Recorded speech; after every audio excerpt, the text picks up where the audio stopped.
everybody, this is Robbie Parker, and I'm going to be doing my review for the 2025 movie, Wicked for Good. So in this movie, as an angry mob rises against the Wicked Witch, Glinda and Elphaba will need to come together one final time. With their singular friendship now the fulcrum of their futures, they will need to truly see each other with honesty and empathy if they are going to change themselves and all of Oz for good. So I love this movie, just like with the first one. I think it's a really great movie and everything. The story, while not quite as strong as the first one and everything, is still really, really good. Cynthia Erivo and Ariana Grande are once again just absolutely perfect as Elphaba and Glinda and everything, as you would expect and everything. I think they filmed both movies together and stuff, so it was like one big performance together and everything, but they are great in here. The supporting cast are all once again really great too, especially Jonathan Bailey as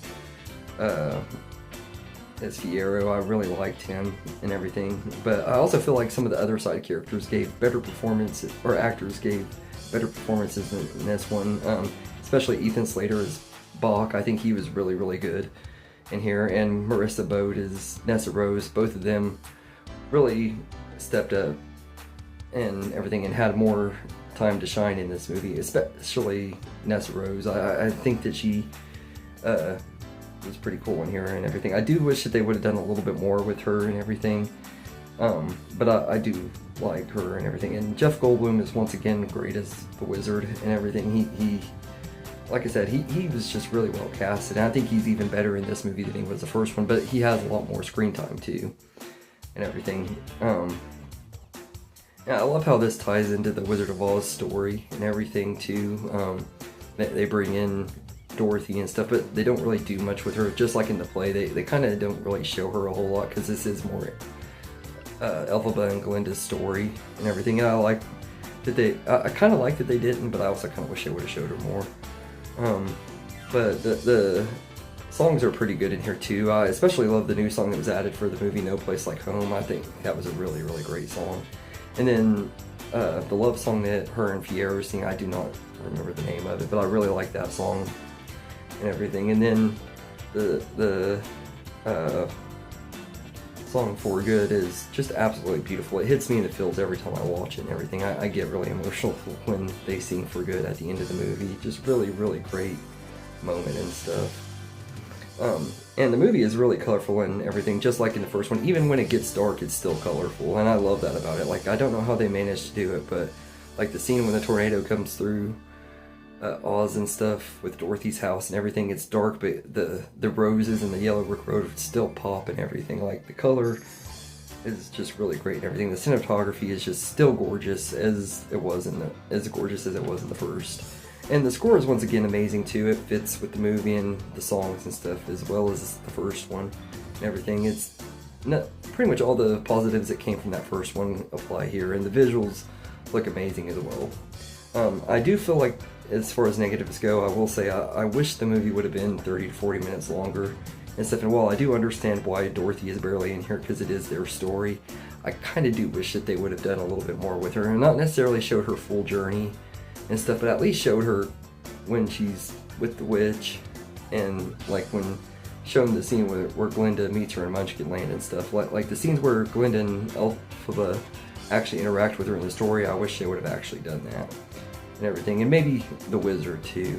I wish it would have done a little bit more with that, but I also wish they would have in the play, but I also understand in the play why they didn't, because of runtime. But I felt like they could have made a little bit of of exceptions in this movie and stuff. Even if it wasn't 30 to 40 minutes longer, they could have added at least another 10 to 15 minutes to it, just to flesh out Dorothy a little bit better. Michelle Yeoh is once again horrible as Madame Morrible. That really rhymes, but she is the only person in this movie and the first one that I feel is just totally miscast and everything. Her performance is fine and everything, but like, she just does not fit the character at all, and her singing is awful and everything. It's just as bad as it was in the first one and everything. And like I said, like, if there's anything I would change about Wicked, I would replace her with someone that would have been better suited, like Melissa McCarthy or something. But all in all, Wicked for Good is a great conclusion to the Wicked story. I really like this movie, and I think it's just as good as the first one in a lot of ways. In some ways, I do prefer part one a little bit more, and everything but most Wicked fans agree that, like, even with the play, that the first half was always the better half and everything. But like the story when it's doing the Wicked stuff and not with the Wizard of Oz stuff, that's when it's the best and everything. The stuff between Elphaba and Nessarose, and the stuff with Boq and Fiyero and Glinda, all that stuff is the stuff that I really like about this movie a lot. And I do feel like Wicked is just a fan fiction and stuff anyway, which it pretty much is. I mean, it was a fan fiction that got turned into a book, that got turned into a really popular play, and now it's these movies and stuff. But I love it. I don't know if they're going to do the sequels and stuff. The way they changed the ending and stuff from the book and everything, just like the play changed the ending of the book, I don't think there will be a sequel. I don't think there can be a sequel and stuff. But if they do make sequels, I'm curious to see what they're going to do, because they're going to be original. They're not going to be based on Son of a Witch and the other ones that Gregory Maguire wrote.